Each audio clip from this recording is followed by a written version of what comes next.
Hello friends, have a great pleasure to welcome you to Navi education. आज मैं class 10 के students के लिए एक न्यू सीरीज स्टार्ट कर रही हूँ, जिसमें मैं आपकी इंग्लिश सिलेबस में जितनी भी आपकी पोइट्रीज आ रही हैं, आपके बोर्ड एग्जाम में जो भी पोएम्स आ रही हैं, उन पोएम्स में जो डिफ़िकल्ट वर्ड्स हैं, जो डिफ़िकल्ट वोकैब्स हैं, उनको आज हम क्लियर करेंगे। ठीक है, उनके हिंदी मीनिंग, उनके इंग्लिश मीनिंग, उनके सिनोनिम्स और उनसे बेस्ड सेंटेंसेस भी क्रिएट करेंगे, जिससे कि आपको पोइट्री को समझने में, उसका एक्सप्लेनेशन समझने में या पोइट्री से बेस्ड क्वेश्चंस को एग्जाम में सॉल्व करने में कोई भी डिफ़िकल्टी ना हो।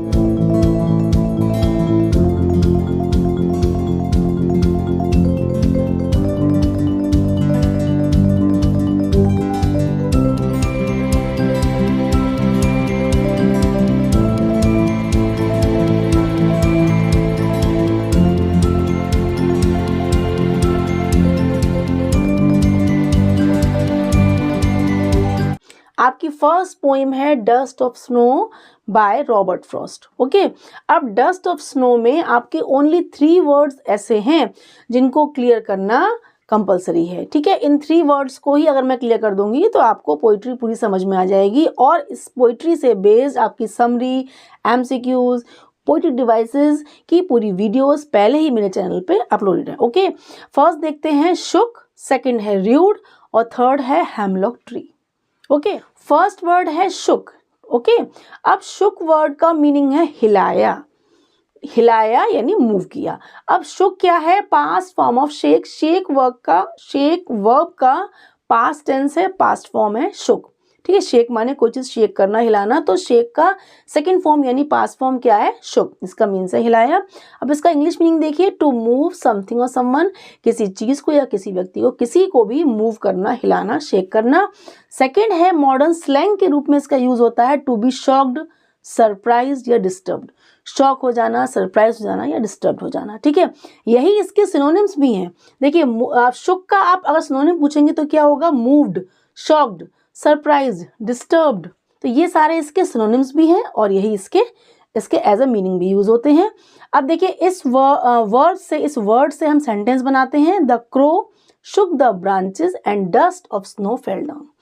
क्रो ने ब्रांचेस को शुक किया, हिलाया, and dust of snow, snow की डस्ट, फेल डाउन माने नीचे गिर गई। है इजी। देखिए, आपको ये वर्ड समझ में आ गया होगा कि शुक वर्ड का पोएट ने सेंटेंस में क्यों यूज किया है।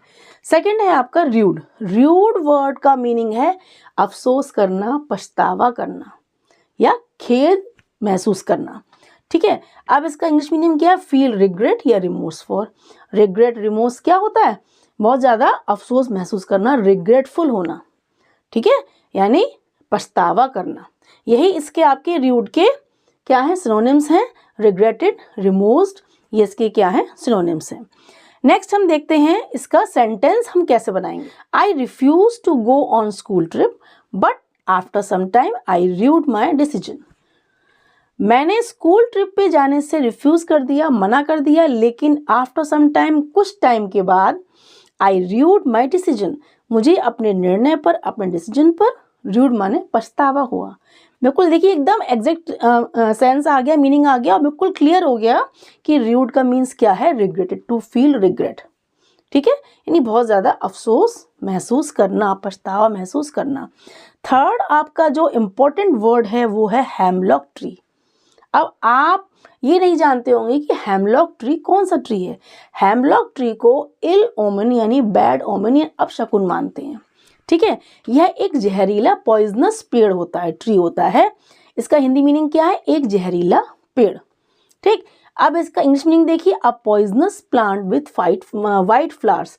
एक जहरीला प्लांट, पेड़, विद वाइट फ्लावर्स में सफेद फूलों वाला एक पॉइजनस ट्री होता है, प्लांट होता है। इल ओमेन और बैड ओमेन, अब यानी इसको क्या मानते हैं? इसको इल ओमेन या बैड ओमेन मीन्स अपशकुन मानते हैं, यानी अच्छा शकुन नहीं मानते हैं, इसको अपशकुन मानते हैं।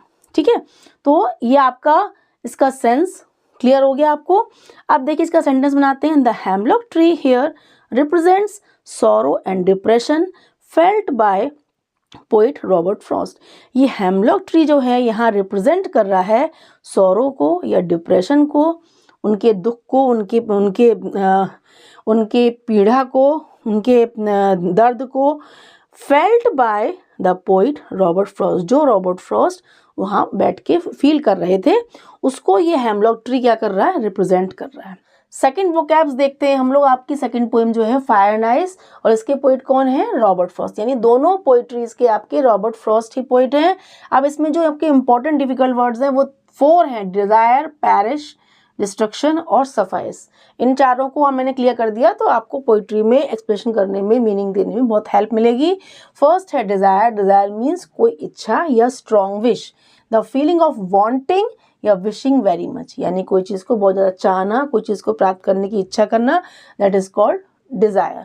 ठीक है, अब यही इसके क्या हैं, सिनोनिम्स हैं। वांटिंग, वांट, विश या यर्न या लॉन्गिंग, ये सब क्या है, इसके डिजायर के सिनोनिम्स हैं। अब इसका सेंटेंस देखते हैं।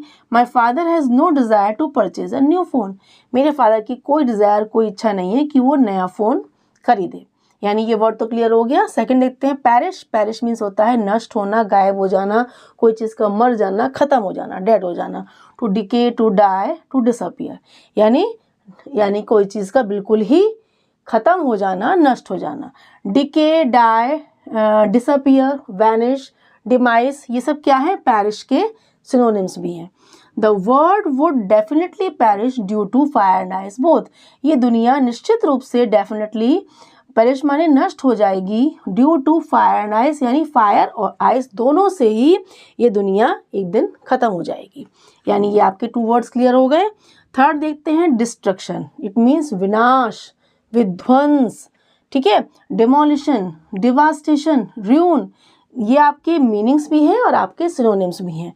डिमोलिशन, डिवास्टेशन, र्यून, इनका मीन्स क्या होता है, कोई चीज़ का विनाश हो जाना, खत्म हो जाना, विध्वंस हो जाना, डिस्ट्रक्शन हो जाना।